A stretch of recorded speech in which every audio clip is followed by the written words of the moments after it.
அருட்பெருஞ்சோதி அருட்பெருஞ்சோதி தனிப்பெருங்கருணை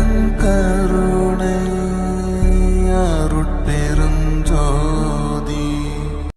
அன்னதானமே சகல தானங்களிலும் சிறந்தது. பசி என்னும் நோய்தான் உலகத்திலே கொடிய நோய். பசியின் மிகுதியால் பலவித நோய்களும் அறியாமையும் ஒழுக்கக்கேடுகளும் அதிகப்படுகின்றன. பசியினால் உழல்பவனது பண்பு பாழாகிவிடும், தன்னம்பிக்கை தகர்ந்துவிடும், ஊக்கமும் முயற்சியும் உருக்குலைந்துவிடும், அறிவு கலங்கிவிடும், ஞானம் மறைந்துவிடும், கடைசியில் அவன் ஆத்மாவே கடைத்தேற வழியில்லாமல் போய்விடும். எனவே பசி அகற்றும் அறப்பணி செய்பவனே மனித குலத்திற்கு நன்மை செய்பவனாவான்.